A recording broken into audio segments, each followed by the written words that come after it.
Hola, buen día para todos. Mi nombre es Laura Cecilia Vega Flores. Estoy en la asignatura de habilidades comunicativas en la infancia y en el día de hoy voy a hablar sobre prácticas de enseñanza y educación.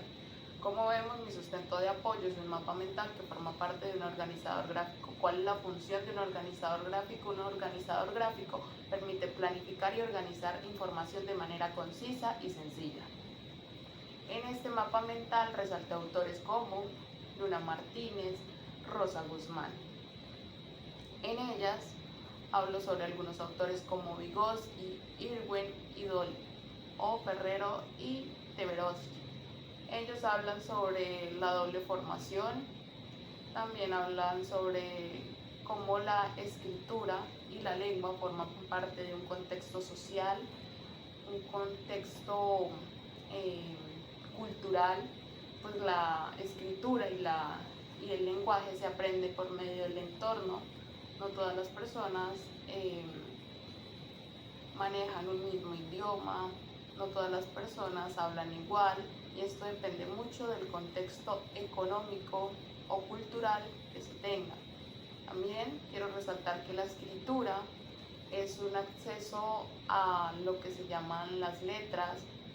También quiero resaltar sobre el enfoque socioconstructivista, que es el favorecimiento del trabajo colaborativo y aprendizaje significativo en una práctica social.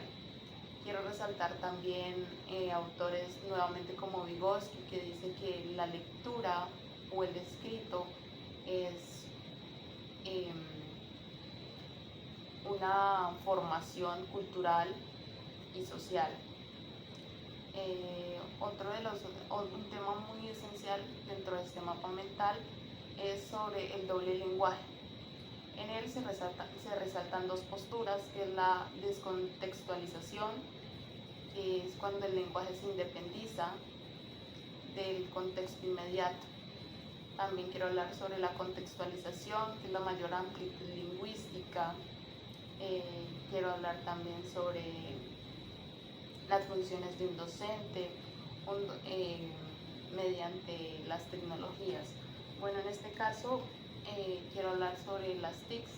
Las TICs durante todo el tiempo se han manifestado que es una buena herramienta para el aprendizaje, pero en la educación y en varias investigaciones se ha observado que el docente sí o sí debe ser un papel fundamental en la formación de un niño, pues las TICs o las nuevas tecnologías, a pesar de que brindan información, no es como un docente que aplica metodologías para el aprendizaje del niño, no es aquel que se centra solamente en el niño.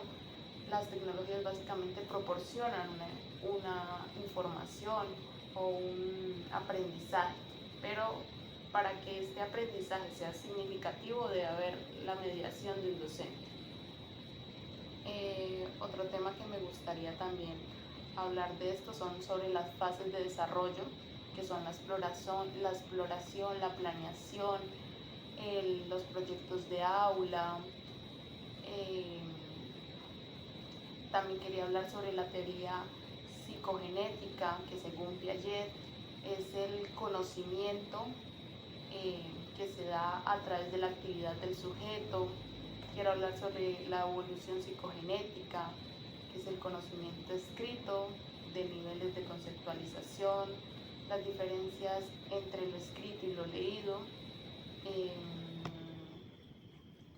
También quiero hablar sobre los tres perfiles de un docente en los procesos de alfabetización, que son la instruccionalidad, la multidimensionalidad, la situacionalidad.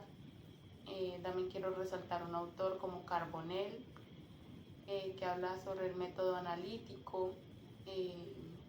Dentro de las investigaciones se puede ver cómo la educación ha cambiado de una educación tradicional que venía desde la repetición y la memorización de teorías a una educación actual que se prioriza por el aprendizaje del niño, que prioriza que el niño no memorice las cosas, sino que aprenda de manera espontánea, que aprenda del error y la planificación, que aprenda de la hipótesis. que no simplemente memorice temas por memorizarlos, sino que dentro de sí mismo conlleve un aprendizaje, se entienda qué es lo que se enseña en cada actividad. También quiero resaltar que pues, la escritura es un objeto cultural en el que los niños se pueden expresar, en el que los niños se pueden manifestar. También quiero hablar sobre las bases del aprendizaje. Una de las bases del aprendizaje son el pensamiento, la lectura y la escritura. El papel de un docente en un proceso de alfabetización debe promover desarrollo y resolución de conflictos. ¿A qué me refiero con esto? Que básicamente podemos tomar como ejemplo la educación de antes a la educación de ahora.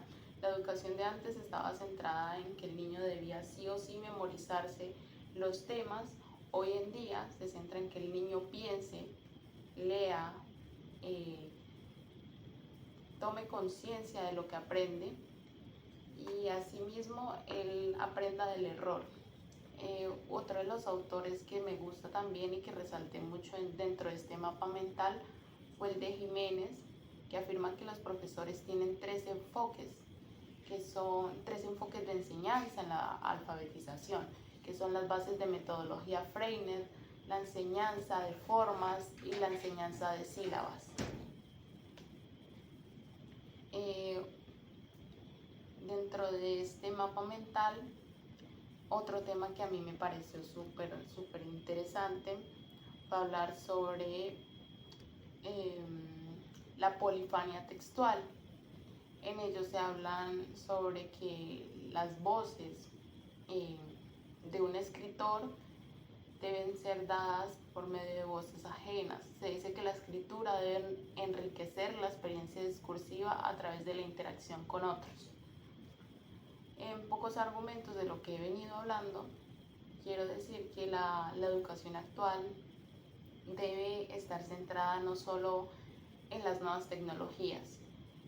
Las nuevas tecnologías proporcionan, claro, gran información para el niño, pero como tal, las tecnologías no proporcionan un aprendizaje por sí solo. El niño debe tener un docente a cargo para que el docente lo guíe, lo oriente y le proporcione estas TIC en base a su formación académica. Otra de las cosas que me gustaría resaltar es que un niño sin su entorno social, sin la interacción con los compañeros, pues no va a tener un aprendizaje significativo en la lengua o la escritura. Para que esto tenga un aprendizaje significativo, el niño se tiene que familiarizar con las personas, el niño se tiene que agrupar en una sociedad, el niño tiene que aprender por sí solo, el niño tiene que, a base de sus experiencias, aprender, debe también aprender por medio del error. El docente debe estar a cargo de enseñar y dominar letras por medio de aprendizaje de sílabas. También se debe tener muy en cuenta el trabajo colaborativo.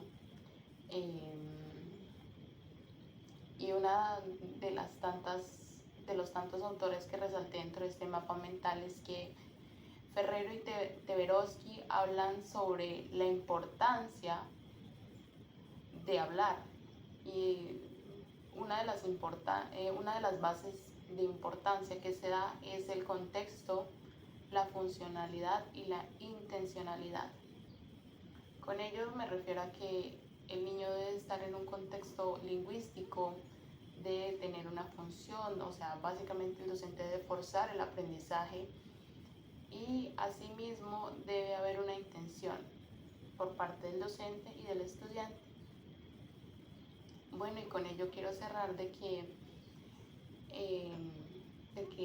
la enseñanza y las prácticas de enseñanza a lo largo han venido cambiando y no simplemente se centra en la memorización, sino se plantea entre el error y la hipótesis, la mejoría de lo que antes se venía trabajando. Y bueno, muchas gracias.